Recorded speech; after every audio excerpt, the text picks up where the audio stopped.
Question. Passive voice లో fifth sixth ఎందుకు ఉంటుంది అని అంటే, ప్యాసివ్ వాయిస్ లో కూడా సబ్జెక్ట్ ఎవరో కనుక్కోవడానికి వేసే క్వశ్చనే ఫిఫ్త్ అండ్ సిక్స్త్ ఫార్మ్స్ అండి. అసలు ఇంగ్లీష్ వాళ్ళు వాయిస్ అనేది పెట్టుకోవాల్సిన అవసరం ఎందుకు వచ్చింది అని గనక మనం ఆలోచించేసి, ఎందుకుంది అని అంటే మనం ఎలా నేర్చుకోవాలి అని క్వశ్చన్ వచ్చినప్పుడు నేను మీకు ఏం చెప్పాను అని అంటే, దయచేసి వీడియో ఆన్ చేసిన వాళ్ళు మీరు డ్రెస్ సరిగా వేసుకున్నారా లేదా చెక్ చేసుకోండి ఒకసారి. ఎందుకు అనంటే ఇక్కడ ఎంతో మంది మేడమ్స్ ఉన్నారు, సార్లు ఉన్నారు. సో కాబట్టి నేను డ్రెస్సింగ్ గురించి ఆల్రెడీ మీకు చెప్పాను. సో కాబట్టి దయచేసి మీరు వీడియోలో కనబడుతున్నప్పుడు కొంచెం పద్ధతిగా ఉంటే అందరికీ మంచిది.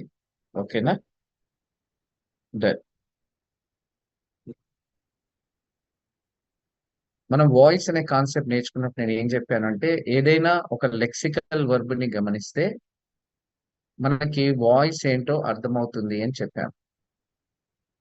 లెక్సికల్ వర్బ్ అంటే ఏంటండి అని అంటే క్రియ అని చెప్పాను. అసలు ఇంగ్లీష్ లో లెక్సికల్ వర్బ్ అంటేనే క్రియ అండి. క్రియకి ఇంకొక పేరు ఏంటో తెలుసా అండి? ఎవరైనా టైప్ చేయగలుగుతారా ఆన్సర్? క్రియకి ఇంకొక పేరు ఏంటి అని అంటే పని అని అర్థం. జాగ్రత్త వినండి, ఈ రోజు నేను చెప్పే class voice very very important. క్రియకి ఇంకొక పేరు ఏంటి అని అంటే పని అని అర్థం.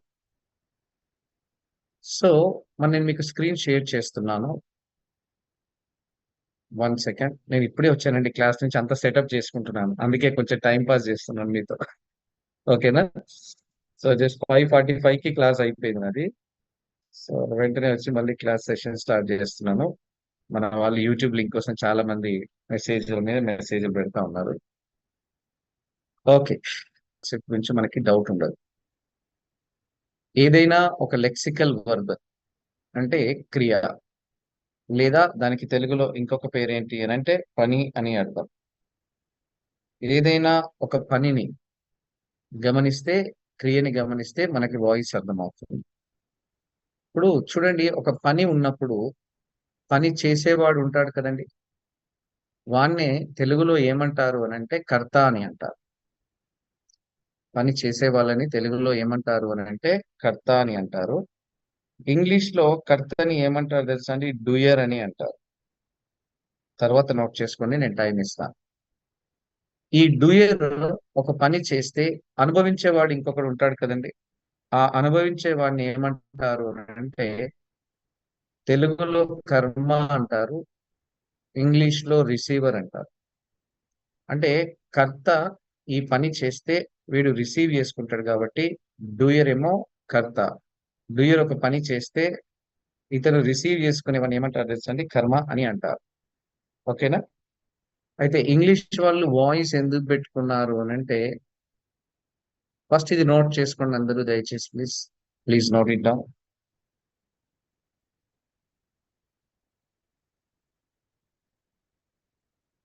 అందరూ ఇది నోట్ చేసుకోండి.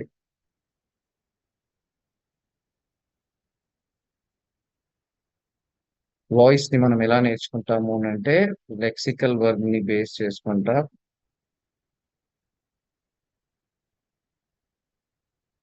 లెక్సికల్ వర్బ్ కి తెలుగులో ఇంకొక పేరు ఏంటి అని అంటే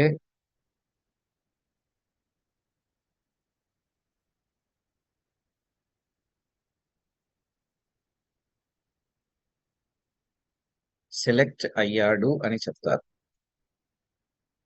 ఈ సెంటెన్స్ కింద ఇంగ్లీష్ లో రాయడానికి ఒక లైన్ వదిలేసి మళ్ళీ ఇంకొక ఎగ్జాంపుల్ చెప్తాను.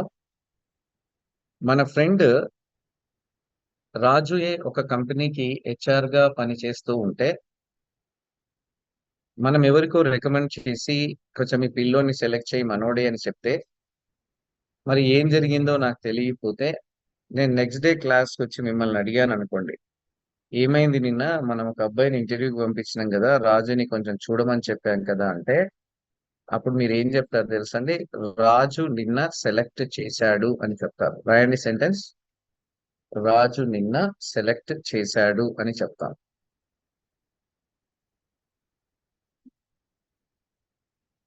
ఈ రెండు సెంటెన్సెస్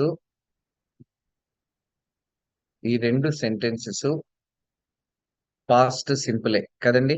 ఎస్ నో? ఎందుకంటే రాజు నిన్న సెలెక్ట్ అయ్యాడు అంటే నిన్నప్పుడు సెలెక్ట్ అయ్యాడు పాస్ట్ సింపుల్. రాజు నిన్న సెలెక్ట్ చేశాడు అని అంటే నిన్నప్పుడు చేశాడు కాబట్టి పాస్ట్ సింపుల్. అయితే ఇప్పుడు మొదటి సెంటెన్స్ కి వెళ్దాం మనం. ఫస్ట్ సెంటెన్స్ మనం ఏం రాసుకున్నాము అంటే రాజు నిన్న సెలెక్ట్ అయ్యాడు అని అంటే అందులో ఆ సెంటెన్స్ లో ఎవరికి ఇంపార్టెన్స్ ఇచ్చాం తెలుసండి? మనం రాజుకి ఇంపార్టెన్స్ ఇచ్చాం. అందరూ రాజుని సర్కిల్ చేయండి. సర్కిల్ అన్నా చేయండి, రాజు అనే పదాన్ని అండర్లైన్ అన్నా చేయండి. అయితే మరి మనకి వాయిస్ గురించి నేను మీకు స్టార్టింగ్ లో ఆల్రెడీ ఏం చెప్పానండి?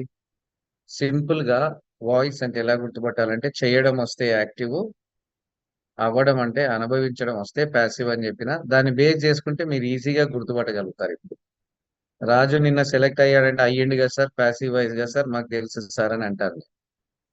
అయితే మనకి ఇప్పుడు అది తెలియదు అనుకుందాం, నేను మీకు అది చెప్పలేదు. కాన్సెప్ట్ ప్రకారం ఎలా గుర్తుపట్టాలి అనేది, క్లోజ్ ద డోర్, కాన్సెప్ట్ ప్రకారం ఎలా చెప్పాలి అనేది నేను మీకు ఇప్పుడు చెప్తాను చూడండి.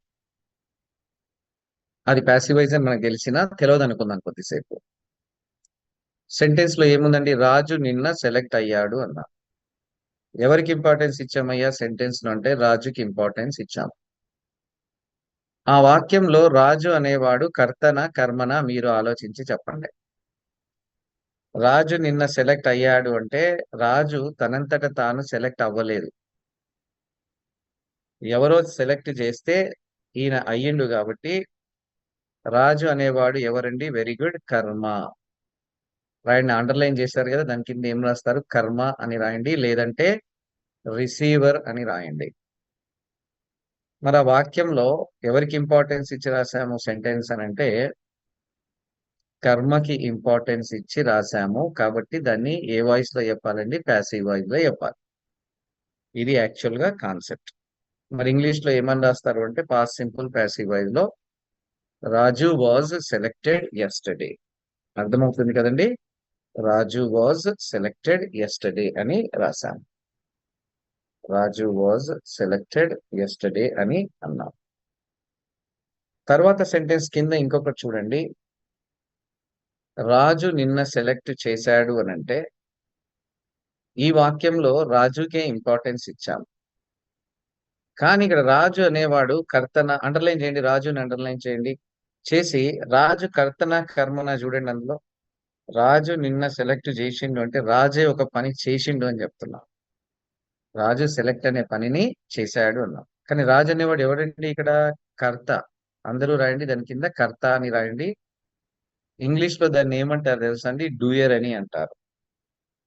మరి ఈ వాక్యంలో ఎవరికి ఇంపార్టెన్స్ ఇచ్చి రాసాము అని అంటే డూయర్ అంటే కర్త, అంటే పని చేసడానికి ఇంపార్టెన్స్ ఇచ్చాం, పని చేసేవాడికి ఇంపార్టెన్స్ ఇచ్చాం. The person who is doing the work కదా. కర్తకి ఇంపార్టెన్స్ ఇచ్చి మాట్లాడితే యాక్టివ్ వాయిస్ లో చెప్పాలి. మీకు ఫస్ట్ లో ఏం చెప్పాను నేను? చేయడం వస్తే యాక్టివ్ వాయిస్, అవ్వడం వస్తే ప్యాసివ్ వాయిస్ అన్నారు. సింపుల్ గా అది గుర్తుపట్టే విధానం. ఇప్పుడు నేను చెప్పేది మీకు ఏంటంటే అసలు ఇంగ్లీష్ వాళ్ళు వాయిస్ పెట్టుకోవాల్సిన అవసరం ఎందుకు వచ్చింది అనేది నేను మీతో షేర్ చేసుకుంటున్నాను. ఓకేనా? సో దీని యాక్టివ్ వాయిస్ లో రాస్తే ఏమవుతుంది అంటే రాజు సెలెక్టెడ్ ఎస్టర్డే. సో అసలు మనకి యాక్టివ్ వాయిస్ ప్యాసివ్ వాయిస్ అనేది ఇందుకు ఉందండి. అయితే నేను మీకు స్టార్టింగ్ లో సెలెక్ట్ చేయడం యాక్టివ్, సెలెక్ట్ అవ్వడం ప్యాసివ్ అని ఎందుకు చెప్పాను అంటే మీరు కర్తకి ఇంపార్టెన్స్ ఇచ్చి ఏ సెంటెన్స్ మాట్లాడినా అది ఎండ్ అవ్వడం ఎలా ఉంటది అంటే చేయడం అనే ఉంటది. చెక్ చేసుకోండి. ఒక సెంటెన్స్ లో కర్మకి ఇంపార్టెన్స్ ఇచ్చి మాట్లాడిన ప్రతిసారి అవ్వటం లేదా పడటం అనే ఎండ్ అవుతుంది. కాబట్టి అది ప్యాసివ్ వాయిస్ అని చెప్పాను. అయితే అలా నేర్చుకోవడం ద్వారా ఏమవుతుందంటే 90% అర్థమవుతుంది వాయిస్, కానీ కొన్నిసార్లు కొన్ని వర్బ్స్ దగ్గర కొంచెం కన్ఫ్యూజన్ ఉంటుంది. కానీ ఇప్పుడు నేను చెప్పిన కాన్సెప్ట్ ఉంది చూసారు, ఇక్కడ ఇంకా డౌట్స్ ఉండవు. మీరు ఒక వాక్యం ఫ్రేమ్ చేసినప్పుడు ఆ సెంటెన్స్ లో కర్తని ఉద్దేశించి మాట్లాడితే యాక్టివ్ వాయిస్ చెప్పండి, కర్మని ఉద్దేశించి మాట్లాడితే ప్యాసివ్ వాయిస్ చెప్పండి. ఇక్కడ వరకు క్లియర్ అండి నేను చెప్పింది? ఒక్కసారి చెయ్యొద్దండి ప్లీజ్. వీడియో ఆన్ చేసిన వాళ్ళు ఫిజికల్ గా చెయ్యొద్దండి. వీడియో ఆన్ చేయని వాళ్ళు అర్థమైతే ఎస్ అని చాట్ బాక్స్ లో టైప్ చేయండి. ఎస్ నో మాత్రమే చేయండి, నన్ను తిట్టకండి దయచేసి ప్లీజ్. ఓకేనా? Okay, thank you. ఇది ఒక స్టెప్.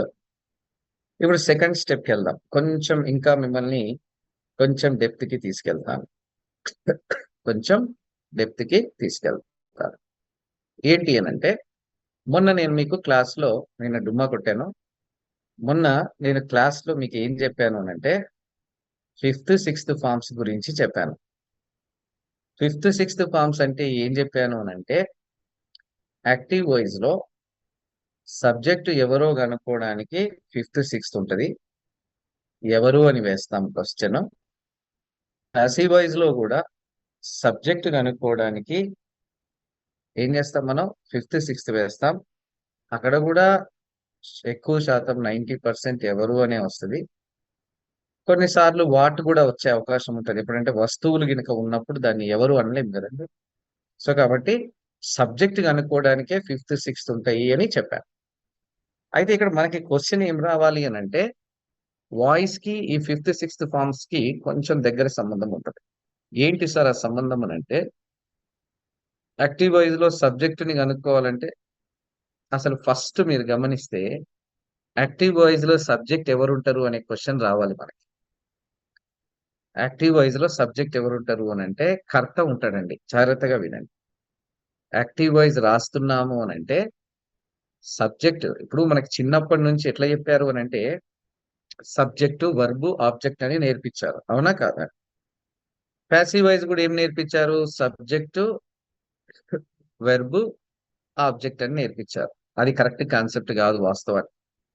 అసలు పిల్లలకి మనం ఎలా నేర్పాలి అని అంటే, యాక్టివ్ వాయిస్ రాసేటప్పుడు సబ్జెక్టు వర్బు ఆబ్జెక్ట్ అని నేర్పదు.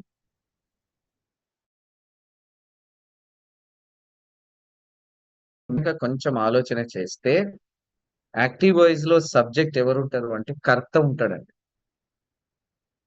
యాక్టివ్ వాయిస్ లో సబ్జెక్ట్ ఎవరు ఉంటారు చూడండి, కర్త ఉంటాడు. అంటే యాక్టివ్ వాయిస్ అనేది ఎందుకు రాస్తాము అంటే కర్తను ఉద్దేశించి రాస్తాం కాబట్టి, సబ్జెక్ట్ అక్కడ ఎవరు ఉండాలి అంటే పని చేసేటోడు ఉండాలి.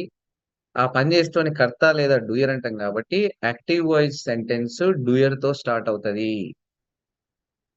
మనం సబ్జెక్ట్ అనకూడదు. సబ్జెక్ట్ అనేది ఒక లెవెల్ వరకు మాత్రమే. అది యాక్చువల్ గా పిల్లలకి మనం చెప్పాలి, వాయిస్ బాగా క్లారిటీ రావాలి, మనకు కూడా వాయిస్ బాగా అర్థం కావాలి అని అంటే అక్కడ సబ్జెక్ట్ అనకుండా ఏమన్నా తెలుసా అండి? ఇప్పుడు ఫర్ ఎగ్జాంపుల్ పాస్ట్ సింపుల్ లో సబ్జెక్ట్ ప్లస్ V2 అన్నాను కదండి నేను. ఎస్ అన్న సబ్జెక్ట్ ప్లస్ V2 అన్న దాన్ని సబ్జెక్ట్ ప్లస్ V2 అనకుండా డూయర్ ప్లస్ V2 అని చూడండి, ఎంత బాగుంది sentence.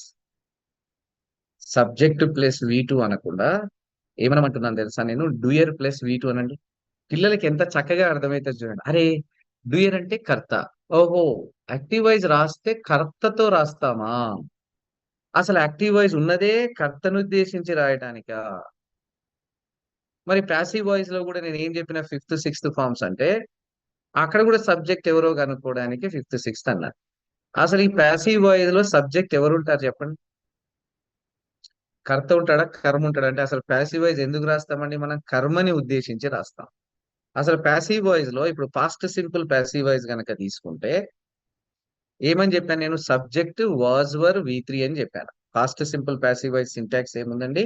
Subject was were V3 అంటాం కదా, దాన్ని సబ్జెక్ట్ అనకుండా ప్యాసివ్ వాయిస్ లో సబ్జెక్ట్ అనేవాడు ఎవరు ఉంటారు తెలుసా? రిసీవర్ ఉంటాడు. కాబట్టి రిసీవర్ వర్బ్ V3 అని చూడండి, ఎంత బాగుంది సెంటెన్స్. అసలు ఇంగ్లీష్ లో ఇంకేం డౌట్ ఉంటుందండి పిల్లలకి వాయిస్ అంటే?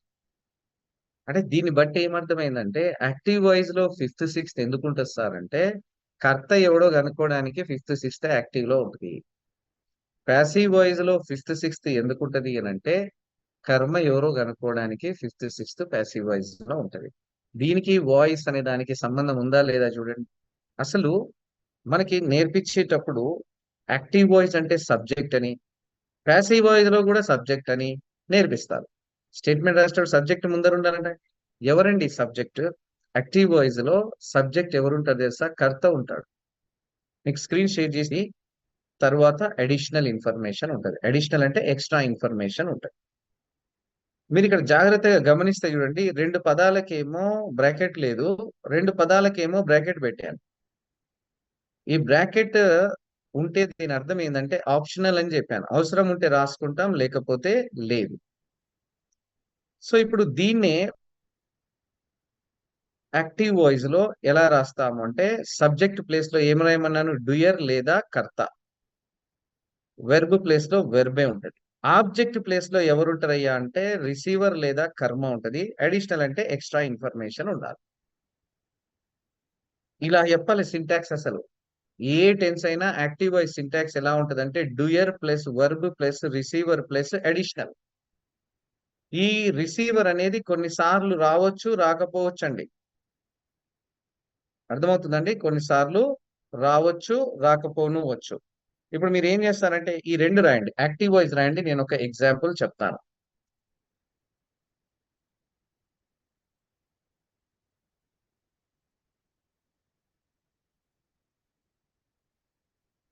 అందరూ నోట్ చేసుకోండి ప్లీజ్.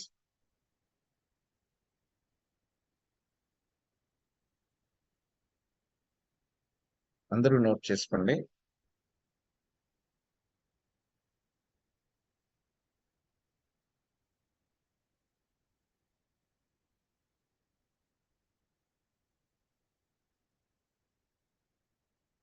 అందరూ నోట్ చేసుకున్నారా?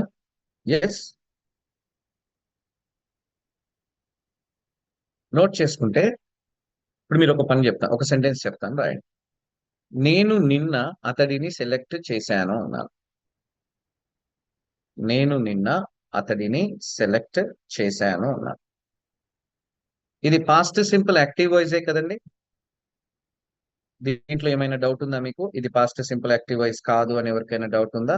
ఏం లేదు. ఎందుకంటే మనకి ఇప్పుడు వాయిస్ గుర్తుపట్టడం రెండు రకాలుగా తెలుసు. ఒకటి చేయడం వస్తే యాక్టివ్ వాయిస్ అని తెలుసు. రెండో విధానం ఏంటి అని అంటే కర్తకి ఇంపార్టెన్స్ ఇస్తే యాక్టివ్ వాయిస్ సార్. అక్కడ నేను నిన్న సెలెక్ట్ చేసినానంటే నేనుకి ఇంపార్టెన్స్ ఇచ్చుకున్నాను కాబట్టి యాక్టివ్ వాయిస్ అని చెప్పొచ్చు. మన active voice past simple active voice syntax ఏముంటదండి అంటే సబ్జెక్ట్ ప్లస్ V2 అని ఉంటుంది. ఆ సబ్జెక్ట్ ప్లేస్ లో నేను ఏం పెట్టాను చూడండి, డూయర్ ని రాయండి. అక్కడ కర్త ఎవరండి? నేను అంటే ఐ. తర్వాత వెర్బ్ ఉంటది. వెర్బ్ అంటే ఆక్సిలరీ వర్బ్స్ కావచ్చు, యాక్షన్ వర్బ్ అన్నిటిని కలిపి వెర్బ్ అంటారు. ఐ సెలెక్టెడ్, ఎందుకంటే అక్కడ సబ్జెక్ట్ ప్లేస్ V2 కాబట్టి ఐ సెలెక్టెడ్. ఆబ్జెక్ట్ ప్లేస్ లో ఏముంటదండి అంటే రిసీవర్ ఉంటది, అనుభవించేటోడు ఉంటాడు. మరి అనుభవించేవాడు ఎవడండి ఇక్కడ? అతను అంటే అతన్ని అంటే హిమ్ కాబట్టి హిమ్. టైం ఎప్పుడు ఎక్కడ వస్తుందండి అంటే అడిషనల్ ఇన్ఫర్మేషన్ లో వస్తుంది, ఎస్టర్డే అంటాం. ఐ సెలెక్టెడ్ హిమ్ ఎస్టర్డే అంటాం. నేను నిన్న అతన్ని సెలెక్ట్ చేశాను అంటే ఏమనాలి? ఐ సెలెక్టెడ్ హిమ్ ఎస్టర్డే అంటాం. దీని కిందనే ఇంకొక సెంటెన్స్ రాయండి. నేను నిన్న వచ్చాను అన్నాను. నేను నిన్న, మీరు బాగా అర్థం చేసుకోండి, ఈ కాన్సెప్ట్ మీకు ఏ బుక్ లో దొరకదు, మన బుక్ లో తప్ప. ఏ వీడియోలో ఏ క్లాస్ లో ఉండదు, మన క్లాస్ లో తప్ప. నేను నిన్న వచ్చాను అన్నా. ఇది ఏ టెన్స్ అండి అంటే ఇది కూడా పాస్ట్ సింపులే, ఇది కూడా యాక్టివ్ వాయిసేనండి. ఎందుకంటే నేను నిన్న వచ్చానంటే నేను నిన్న ఒక పని చేశానని కర్తకి ఇంపార్టెన్స్ ఇచ్చి మాట్లాడాను. అసలు రావడం అంటే నేను పని చేయడం కాబట్టి యాక్టివ్ వాయిస్. దీన్ని ఇంగ్లీష్ లో రాయండి. ఫస్ట్ ఎవరు ఉంటారండి? సబ్జెక్ట్. ఎవరు? నేను అంటే ఐ. వెర్బ్ అంటే ఏం రాస్తారండి? V2, I came. సరే ఇక్కడ రిసీవర్ లేదు చూడండి. రిసీవర్ ఉంది, అనుభవించేటోడు ఉన్నాడా? లేడు. మరి నేను సింటాక్స్ లో ఏమని పెట్టినా, ఆబ్జెక్ట్ అనేది బ్రాకెట్ లో పెట్టినా కదా. బ్రాకెట్ లో ఉంటే దాని అర్థం ఏంటిదండి? ఆప్షనల్, అవసరం ఉంటే రాయండి, లేకపోతే తీసేయండి అని చెప్పారు. తర్వాత అడిషనల్ ఇన్ఫర్మేషన్ ఉందా లేదా ఇందులో అంటే ఉంది. ఏమని? Yesterday. I selected he I cell sorry I came yesterday. మీకు అర్థమైందండి ఇప్పుడు యాక్టివ్ వాయిస్ అంటే? ఏం లేదండి, వెరీ సింపుల్. యాక్టివ్ వాయిస్ లో సబ్జెక్ట్ ప్లేస్ లో కర్త ఉంటాడు అనేది గుర్తుపెట్టుకోండి. నెక్స్ట్ మరి ప్యాసివ్ వాయిస్ సింటాక్స్ ఎలా ఉంటుందో చూద్దాం. ప్యాసివ్ వాయిస్ మనకి ఎంత తప్పు నేర్పించారు అని అంటే దీని ద్వారా మనకు అర్థమైపోతుంది. ప్యాసివ్ అని హెడ్డింగ్ పెట్టండి అందరూ. ప్యాసివ్ వాయిస్ ఏ టెన్స్ లో అయినా ప్యాసివ్ వాయిస్ ఎట్లా ఉంటుంది తెలుసా అండి? సబ్జెక్ట్ ఉంటది, వెర్బ్ ఉంటది, ఇక్కడ ఆబ్జెక్ట్ ఉండదుగా. ప్యాసివ్ వాయిస్ లో ఆబ్జెక్ట్ అనేది ఉండదు. ఆబ్జెక్ట్ కి ప్లేసే లేదు. ఏముంటది తెలుసా? డైరెక్ట్ అడిషనల్ ఇన్ఫర్మేషన్ ఉంటుంది. డైరెక్ట్ గా ఏముంటదండి, అడిషనల్ ఇన్ఫర్మేషన్ ఉంటది. దాని కిందనే నేను డీటెయిల్ గా మళ్ళీ మన స్టైల్లో రాశాను చూడండి. సబ్జెక్ట్ అంటే ప్యాసివ్ వాయిస్ లో ఎవరు ఉంటారండి, రిసీవర్ లేదా కర్మ ఉంటది, ప్లస్ వెర్బ్ ఉంటది, ప్లస్ అడిషనల్ ఇన్ఫర్మేషన్ ఉంటది. ఇప్పుడు మనకు ఒక డౌట్ వస్తుంది, సార్ ప్యాసివ్ వాయిస్ లో నేను ఆబ్జెక్ట్ ని మెన్షన్ చేసుకోవాల్సి వస్తే ఏం చేయాలి సార్? కొన్నిసార్లు మనము రావణుడు రాముని చేత చంపబడ్డాడు అని చెప్తాం కదా, చెప్పినప్పుడు మరి అక్కడ ఆబ్జెక్ట్ ఉంది కదా సార్, మరి ఈ ఆబ్జెక్ట్ కి ప్లేస్ ఎందుకు లేదు సార్ అంటే, ఇంగ్లీష్ లో కింద నోట్ రాశాను చూడండి, డ్యూయర్ కర్త is mentioned in additional with by అని రాశాను. అంటే ఒకవేళ ప్యాసివ్ వాయిస్ లో గనక కర్తని మెన్షన్ చేసుకోవాల్సిన అవసరం వస్తే తెలుగులో చేత అని అంటామండి. తెలుగులో ఏమంటాము, చేత అని అంటాము. ఏం పెట్టి రాస్తాం తెలుసండి, బై పెట్టి రాస్తాం. ఎక్కడ రాస్తాం, అది అడిషనల్ ఇన్ఫర్మేషన్ లో రాస్తాం. అది కూడా ప్రతిసారి రాయాలన్నా సరే అంటే రాయాల్సిన అవసరం లేదు, అవసరం ఉంటే రాస్తాం, లేకపోతే లేదు.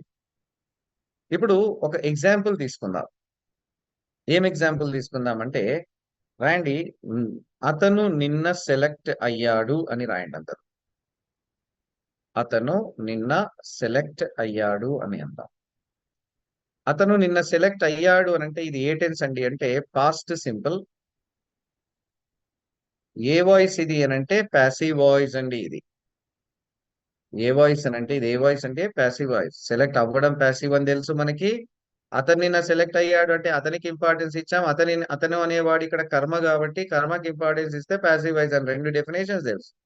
మరి దీన్ని పాస్ట్ సింపుల్ ప్యాసివ్ వాయిస్ ఏమని రాస్తామండి అంటే, సబ్జెక్ట్ ఎవరండి ఇక్కడ, అతను అంటే హీ. అంటే ఇక్కడ హీ అంటే ఎవడండి అంటే సబ్జెక్ట్ ఎవరున్నారు ప్యాసివ్ వాయిస్ లో, కర్మ, అనుభవించేవాడు. సో ఇక్కడ అనుభవించేవాడు ఎవరండి, హీ. తర్వాత వర్బ్ రాయమన్నా, పాస్ట్ సింపుల్ ప్యాసివ్ వాయిస్ లో వర్బ్ ఏముంటదండి, సెట్ వాజ్ వర్ V3 ఉంటుంది. అది మొత్తం వర్బ్ కిందకే వస్తుంది. వాజ్ వర్ వర్బే, V3 వర్బే. కాబట్టి హీ వాజ్, హీకి వాజే రాయాలి కాబట్టి, హీ వాజ్. V3 అంటే ఏం రాస్తారండి, హీ వాజ్ సెలెక్టెడ్ ఎప్పుడు, ఎస్టర్డే అంటారు. He was selected yesterday. కొన్నిసార్లు మనం ఏమని చెప్తాము అంటే, ఈ యాక్టివ్ లో నుంచి ప్యాసివ్ లోకి మార్చేటప్పుడు, ప్యాసివ్ లో నుంచి యాక్టివ్ లోకి మార్చేటప్పుడు ఇవన్నీ చెప్పారు మనకి చేత అని. కానీ కొంతమంది ఏమనుకుంటారంటే ప్యాసివ్ వాయిస్ రాసినప్పుడు చేత లేదు కదా సార్, ఇది ప్యాసివ్ వాయిస్ ఎట్లయితే సార్ అని అడుగుతారు. ప్యాసివ్ వాయిస్ పెట్టింది చేత అని చెప్పనీకే కాదు, ప్యాసివ్ వాయిస్ పెట్టింది చేత అని చెప్పనీకే కాదు. ఎందుకు చెప్పారు ప్యాసివ్ వాయిస్ అంటే, కర్తకి ఇంపార్టెన్స్ ఇచ్చి మాట్లాడితే యాక్టివ్ బాబు, కర్మకి ఇంపార్టెన్స్ ఇచ్చి మాట్లాడితే ప్యాసివ్. ఒకవేళ నువ్వు ప్యాసివ్ లో గనక కర్తని మెన్షన్ చేసుకోవాల్సి వస్తే చివరిన అడిషనల్ ఇన్ఫర్మేషన్ లో బై పెట్టి రాస్తాం. ఫర్ ఎగ్జాంపుల్, అతను నిన్న రాజు చే సెలెక్ట్ అయ్యాడు అన్నారు. అతను నిన్న రాజు చే సెలెక్ట్ అయ్యాడు అన్నారు. అతను నిన్న రాజు చే సెలెక్ట్ అయ్యాడు అన్నారు. ఇది ప్యాసివ్ వాయిసే కదండి. ఎందుకు, అతనికే ఇంపార్టెన్స్ ఇచ్చా. He was selected, same past simple, same passive voice. He was selected, చూడండి ఇక్కడ మరి కర్తని మెన్షన్ చేయాల్సిన అవసరం వస్తుంది. కొన్నిసార్లు చెప్తాం ఎవరి చేత అయ్యిండు అని. హీ వాజ్ సెలెక్టెడ్ బై రాజు అని చివరిన రాస్తాం అడిషనల్ లో. ఆ టైం ప్లేస్ లోనే దాన్ని కూడా రాసుకుంటాం. He was selected by Raju yesterday. అర్థమైందండి ఇప్పుడు మీకు active voice passive voice syntax ఎలా ఉంటుందో? చిన్నప్పుడు మనకి ఏం చెప్పింది sir, Rama killed Ravana, Ravana was killed by Rama. Rama killed Ravana అంటే రాముడేమో కర్త చంపాడు అంటున్నాం కాబట్టి రామ అనేది యాక్టివ్ వాయిస్ లో కర్త, వెర్బ్, కర్మ. ప్యాసివ్ వాయిస్ లో ఏం చెప్పారు తెలుసా, రావణుడు చంపబడ్డాడు అని చెప్పకుండా రావణుడు రామునిచే చంపబడ్డాడు. ఎవరికి ఇంపార్టెన్స్ ఇచ్చామండి, రావణునికి ఇచ్చాం కాబట్టి చంపబడ్డవాడికి రావణ వాజ్ కిల్డ్. ఆ చివరన చేత అని వచ్చింది కాబట్టి ఏం పెట్టినామండి, కర్తని మెన్షన్ చేసుకోవాల్సి వస్తే బై రామ అని పెట్టినాం అంతే.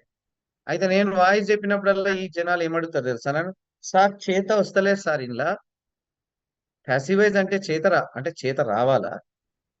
వాడు కన్ఫ్యూజ్ అవుతుండు అంటే ప్యాసివ్ వాయిస్ కాదా?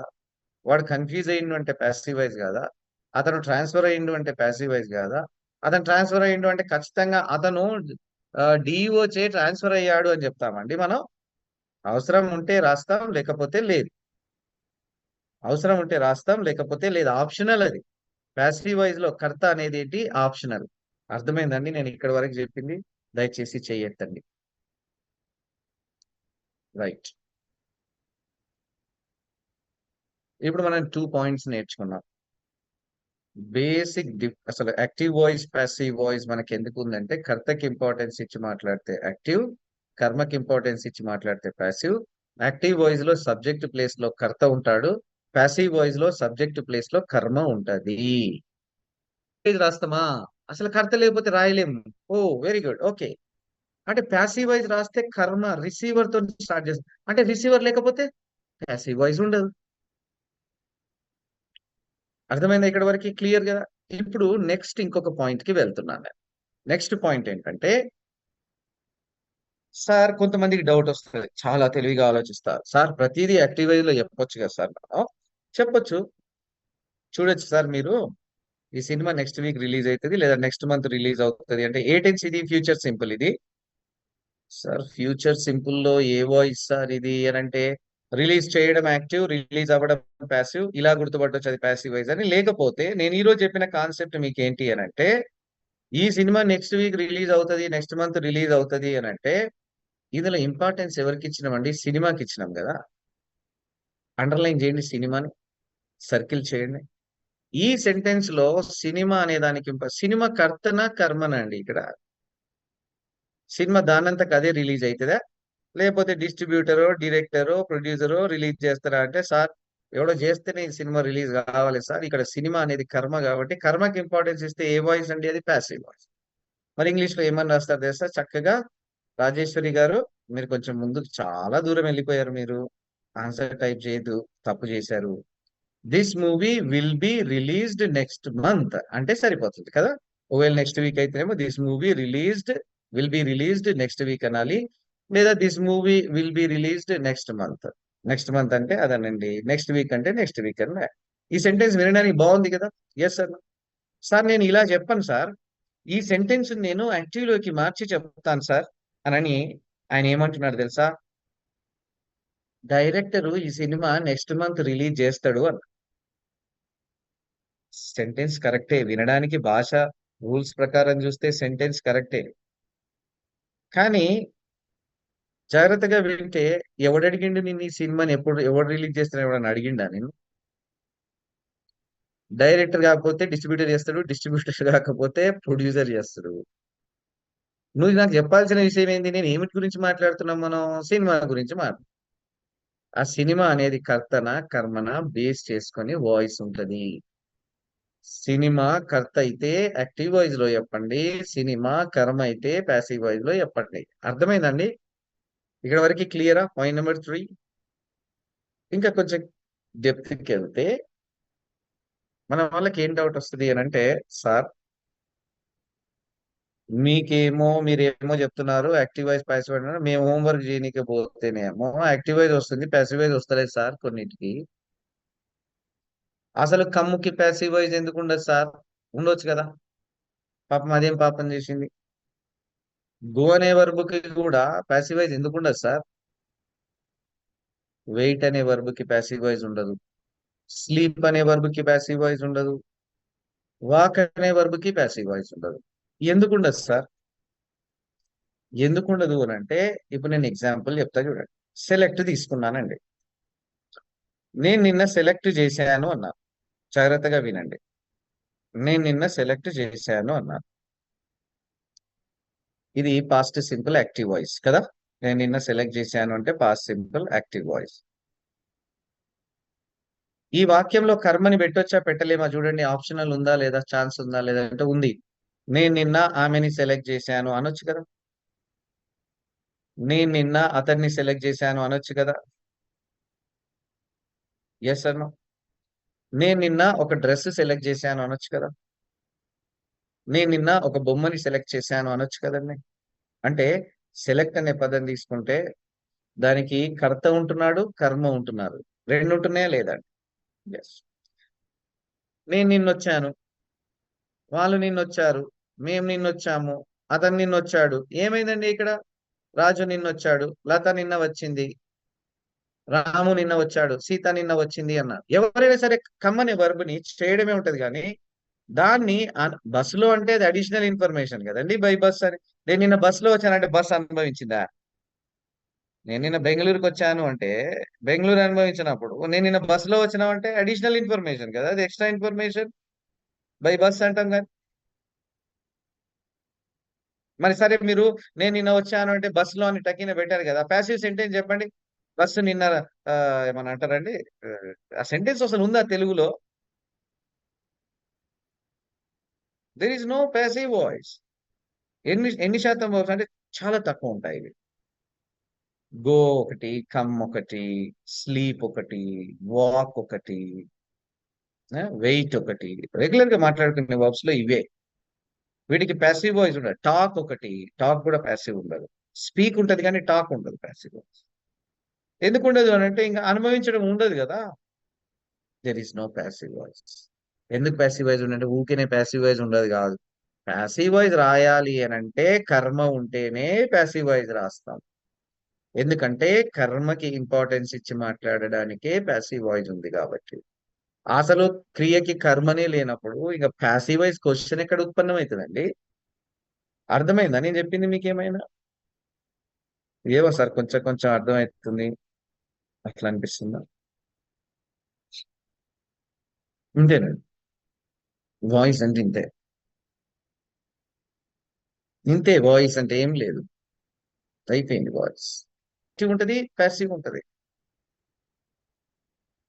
అయితే నేను రాసిన రియల్ లైఫ్ ఇంగ్లీష్ అనే బుక్ ఉంది కదా, నేను వర్క్ షాప్ కండక్ట్ చేస్తాను. అంటే మన ఫిజికల్ క్లాస్ అప్పుడు నేను వర్క్ షాప్ కండక్ట్ చేస్తాను. మీకు ఇంట్రెస్ట్ ఉన్న వాళ్ళు తీసుకోవచ్చు బుక్స్.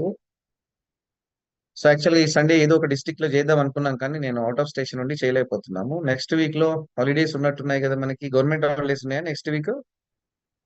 ఉంటే చేద్దాం. చేసినప్పుడు మీకు కావాలంటే కొనవచ్చు. అయితే ఆ బుక్ లో వాయిస్ కి పాస్ ఇచ్చాను నేను. ఎన్ని? 11. ఎలా 11 డెఫినేషన్స్ ఇచ్చానంటే అందులో కొన్ని శాంపుల్ గా చెప్తాను చూడండి. ఇప్పుడు ఎగ్జాంపుల్స్. ఇప్పుడు మా ఇంటికి ఒక గెస్ట్ వచ్చాడండి. గెస్ట్ వస్తే ఏదో మాట్లాడుతూ మాట్లాడుతూ అలా వాల్ పోస్టర్ ఒకటి చూశారు. అరే ఈ ఫోటో భలే ఉంది కదా, ఈ ఫోటో భలే ఉంది. ఎప్పటిది ఈ ఫోటో అని అంటే, ఈ ఫోటో 1940లో తీయబడింది అంటాం కదా. రాయండి సెంటెన్స్.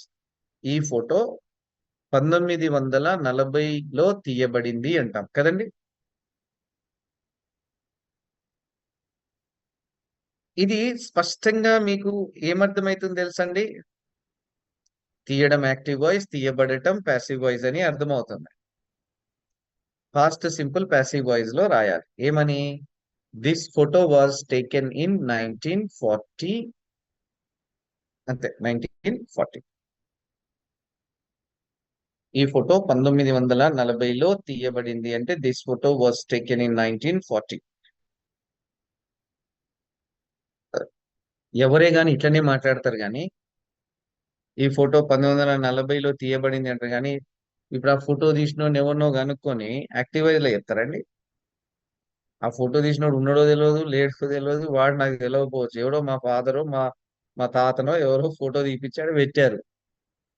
అర్థమైందా నేను చెప్పింది? కొన్నిసార్లు మనం ప్రయత్నం చేసిన కర్త ఎవడో దొరకడు.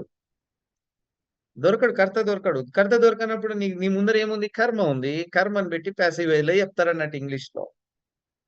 అయితే ఈ సెంటెన్స్ ఎందుకు చెప్పాను నేను అంటే, నేను మీకు చెప్పాను చూడండి, చేయడం, అవ్వడం, చేయటం, చేయబడటం వస్తే చాలండి యాక్టివ్ ప్యాసివ్. కానీ 90% కరెక్ట్ అవుతుంది, 10% రాంగ్ అవుతుంది అని చెప్పాను చూడండి. ఇక్కడనే రాంగ్ అవుతుంది అది. అయితే ఈ సెంటెన్స్ ని మనం ఎలా చెప్తాం తెలుగు వాడుక భాషలో అంటే, ఈ ఫోటో 1940లో తీయబడింది అనకుండా ఏమంటాం తెలుసా? ఈ ఫోటో 1940లో తీశారు అంటాం. రాయండి సెంటెన్స్. ఈ ఫోటో 1940లో తీశారు. ఈ ఫోటో అర్థమవుతుందా? ఎక్కువ చెప్తున్నా. ఇంకెందుకు సార్ మాకంటారా? తెలిస్తే మంచిది, టీచర్లం కదా. ఎవడైనా డౌట్ అడిగారు అనుకో చెప్పాలి కదా. కొన్ని మనకు మనం డౌట్ వేసుకున్నప్పుడన్నా చెప్పాలి కదా. I want you all to be masters in English. Okay. చెప్పు. అయితే ఈ ఫోటో 1940లో తీశారు అంటాము. అయితే సార్ తీయడం యాక్టివ్ వాయిస్ కదా సార్ అనే డౌట్ వస్తుంది మనకి. జాగ్రత్తగా అర్థం చేసుకోండి. ఇప్పుడు నేను చెప్పిన కదా, తీయడం యాక్టివ్ వాయిస్, తీయబడడం ప్యాసివ్ వాయిస్, చంపడం యాక్టివ్ వాయిస్, చంపబడడం ప్యాసివ్ వాయిస్, సెలెక్ట్ చేయడం యాక్టివ్ వాయిస్, సెలెక్ట్ చేయబడడం సెలెక్ట్ అవ్వడం ప్యాసివ్ వాయిస్, రిలీజ్ చేయడం యాక్టివ్ వాయిస్, రిలీజ్ అవ్వడం ప్యాసివ్ వాయిస్. అయితే మనం దానికే అంటే ఫిక్స్ అయిపోయామనుకో కొంచెం గుడ్డి గుర్తులాగా అవుతుంది. అది మీకు ఇనిషియల్ గా ఈజీగా ఉండడం కోసం ఆ కాన్సెప్ట్ చెప్పాను. మరి ఇప్పుడు 100% కాన్సెప్ట్ తెలవాలి కాబట్టి ఆ 10% కూడా మీకు డౌట్ ఉండొద్దని యాక్చువల్గా ఉన్న కాన్సెప్ట్ చెప్తున్నాను. ఇప్పుడు ఈ ఫోటో 1940లో తీశారంటే సార్ దీన్ని యాక్టివ్ లో రాస్తా అన్నారు అనుకో ఎవరన్నా. ఎందుకు అంటే సార్ మీరు ఫస్ట్ లో తీయడం యాక్టివ్, తీయబడడం ప్యాసివ్ అన్నారు కదంటే, సరే రాయి చూద్దాం ఎట్లా రాస్తావు. యాక్టివ్ వైజ్ రాయాలంటే ఎవడు ఉండాలండి? కర్త ఉండాలి కదా. ఈ ఫోటో 1940లో తీశారంటే ఇక్కడ ఫోటో ఉంది కానీ తీసినోడు ఉన్నాడండి? తీసినోడే లేనప్పుడు ఇంకా యాక్టివ్ వైజ్ ఎట్లా రాస్తావు? సచ్చినట్టు ప్యాసివ్ వైజ్ లో రాయాలి. అందుకే దాని ఆన్సర్ కూడా పైన ఆన్సరే. This photo was taken in 1940 అంటాం. మీకు ఇంకా క్లారిటీగా రావాలంటే ఈ చేయడం అవడం మీద ఒక ఎగ్జాంపుల్ రాస్తే మీకు క్లారిటీ వస్తుంది చూడండి. అతన్ని నిన్న సెలెక్ట్ చేశారు అన్న. రాయండి సెంటెన్స్. మీకు ఓపిక ఉంటే నీకు ఎంతైనా చెప్పాలని ఉంటది. కానీ మీ ఎక్స్ప్రెషన్ చూస్తే మీకు ఓపిక ఉందా తెలుస్తలేదు, ఓపిక లేదా తెలుస్తలేదు, ఇంట్రెస్టింగ్ గా తెలుస్తలేదు. ఏం ఇంట్రెస్టింగ్ చెప్పట్లేదు, ఎందుకు ఇంత చెప్తున్నారు సార్ అని తెలుసు.